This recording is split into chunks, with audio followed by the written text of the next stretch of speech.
안녕하세요. 경제적, 육체적 어려움으로 힘든 분들에게 정확한 정보를 제공하여 희망적인 결과를 만들어드리는 산재 가이드입니다. 허리나 목이 아프고 어깨가 계속 결리거나 손목과 팔꿈치에 통증이 생기면 대부분 단순한 피로라고 생각하기 쉽습니다. 하지만 오랜 기간 같은 동작을 반복하거나 무거운 물건을 계속 다루는 일을 했다면 이야기가 달라질 수 있습니다.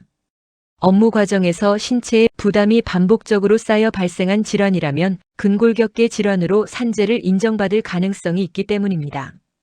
특히 작업할 때 허리를 자주 굽히거나 비틀어야 하는 경우, 무거운 물건을 반복해서 들어야 하는 경우, 좁고 불편한 공간에서 장시간 작업하는 경우에는 신체에 상당한 부담이 발생할 수 있습니다. 그렇다면 어떤 직업에서 이런 질환이 많이 발생할까요?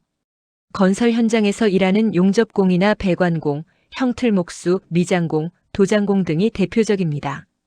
조선소에서 사상이나 취부 작업을 하는 근로자 역시 작업 특성상 신체에 부담이 많이 가해질 수 있습니다. 제조업이나 정비업에서 반복적으로 힘을 사용하는 근로자도 해당될 수 있고, 무거운 물건을 계속 운반하는 택배기사처럼 중량물을 반복적으로 취급하는 업무도 빼놓을 수 없습니다. 많은 사람의 식사를 준비하는 대량 조리 업무 역시 반복적인 동작과 장시간 작업으로 인해 신체 부담이 커질 수 있습니다.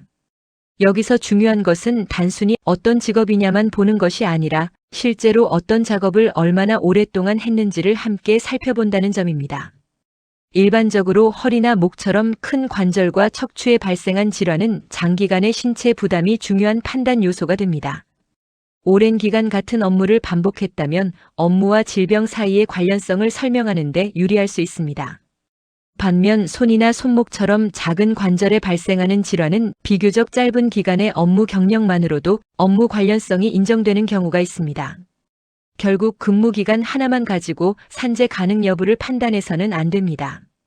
최근에는 일정한 직종에서 특정 질환이 반복적으로 발생한다는 점을 고려해 업무와 질병의 관련성을 판단할 때 근로자의 입증 부담을 줄여주는 방식도 활용되고 있습니다. 이때는 직업의 종류뿐만 아니라 해당 업무를 얼마나 오랫동안 했는지, 어떤 질환이 발생했는지, 일을 그만두거나 해당 업무를 중단한 뒤 얼마 만에 진단을 받았는지 등을 종합적으로 살펴보게 됩니다.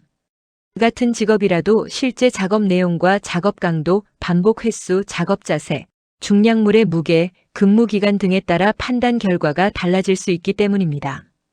특히 평생 육체 노동을 해왔는데 어느 순간 허리나 어깨, 목, 팔꿈치, 손목 등에 심각한 문제가 생겼다면 단순히 나이가 들어서 생긴 질환이라고 넘기기 전에 자신이 어떤 업무를 해왔는지 한번 돌아볼 필요가 있습니다. 중요한 것은 병명만 보는 것이 아니라 그 질환이 발생하기까지 어떤 일을 해왔는지를 함께 살펴보는 것입니다. 오랜 시간 몸을 사용하는 일을 해왔다면 평소 당연하게 생각했던 작업이 실제로는 신체에 상당한 부담을 주는 업무였을 수도 있습니다. 결국 근골격계 산재에서 중요한 것은 직업의 이름 하나가 아니라 어떤 일을 얼마나 오랫동안 어떤 방식으로 반복했는가입니다. 평소 업무 때문에 허리, 목, 어깨, 팔꿈치, 손목 등에 지속적인 통증이나 질환이 생겼다면 자신의 업무와 질병 사이에 관련성이 있는지 꼼꼼하게 확인해 보시는 것이 좋겠습니다. 산재 가이드는 법률적으로 문제가 될 수 있는 부분에 관해 상세히 설명을 드리고 해결책을 제시하는 길잡이를 해드립니다. 항상 노력하는 자세로 의뢰인의 이익을 최우선하는 모습을 보여드리겠습니다. 그 밖에 더 많은 정보는 네이버 산재 가이드 카페로 오시면 확인하실 수 있습니다. 내용이 마음에 드셨다면 구독과 좋아요, 알림 설정 부탁드립니다. 더 좋은 내용으로 찾아오겠습니다. 감사합니다.